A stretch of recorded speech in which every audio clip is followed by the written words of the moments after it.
L'instant dirigeant, depuis quelques semaines maintenant, nous évoquons un parcours. La semaine prochaine, ce sera un autre parcours. Cette semaine, c'est celui de Laurent Bruxelles. Bonjour Laurent. Bonjour Hervé. Fondateur de The Live. On a parlé de l'application, on a parlé de l'échec de cette société, de la manière de rebondir. Il y a une chose dont on n'a pas parlé, c'est de l'innovation. Et alors avec The Live, on était au top, puisque là, on est dans l'appli. On n'était pas encore dans l'intelligence artificielle, mais il devait déjà y avoir cette petite musique-là d'ailleurs. Bien sûr, oui. On allait venir sur certains sujets. Oui. Ah oui. Comment as-tu su que pour faire la promotion du sport amateur, il fallait une appli, il fallait être innovant? Fallait être innovant parce que déjà, il fallait réduire les coûts. On a des très belles entreprises comme TV Vendée qui font de la diffusion, mais c'est un coût majeur pour les clubs sportifs. Et nous, on essaie de trouver une solution qui soit plus rapide. On a tous un smartphone dans la poche.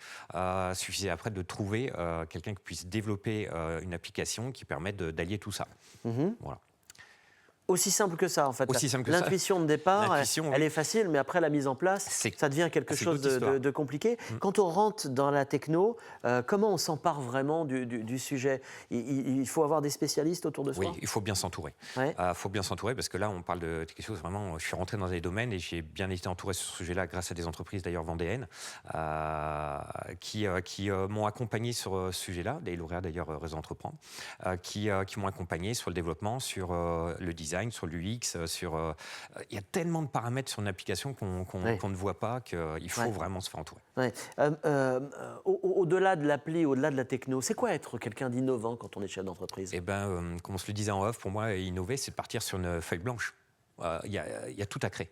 Donc, que ce soit le design, que ce soit la partie commerce, que ce soit le développement de l'application, que ce soit aller voir les banques et leur proposer un projet qui n'existe pas et leur faire adhérer à ce projet-là, c'est l'innovation. Pitcher ton projet, tout ça, il n'y a rien qui a été fait. Donc, il faut tout faire. Pour toi, tu lirais l'enthousiasme à l'innovation à l'enthousiasme assez facilement. Oui, ça lie. Hein. Après, attention, l'enthousiasme, il ne faut pas que ce soit l'arbre qui cache la forêt. Hein. On peut être enthousiaste, mais il faut que le projet soit aussi faisable. Alors, c'est peut-être l'inverse, c'est-à-dire qu'on a une idée innovante, on la déploie, après il faut rentrer dans la gestion, mais il faut continuer à garder un esprit innovant. Ça ne doit pas être simple, ça. Non, faut le gérer, c'est pour ça qu'il faut s'accompagner.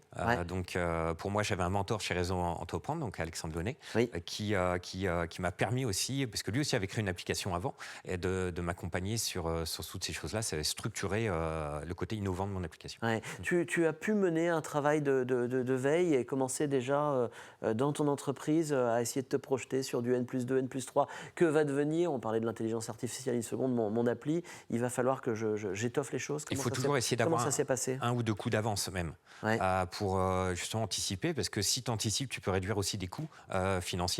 L'intelligence artificielle aurait pu nous aider justement, c'était pas encore assez développé à l'époque, mais aurait pu nous aider sur certains sujets, complètement. Alors toi qui aujourd'hui es retourné dans le monde de l'entreprise, même si tu n'as plus donc, cette appli The Live, qu'est-ce que tu dirais des grands défis du chef d'entreprise de demain en matière d'innovation en général?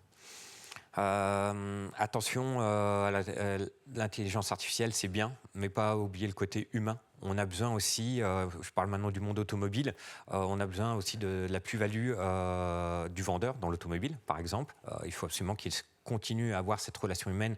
L'intelligence artificielle, la technologie ne doit pas remplacer l'humain aussi. On a besoin de parler, on a besoin de se rencontrer, on a besoin d'échanger. Il ne faut pas qu'on soit tous derrière notre écran.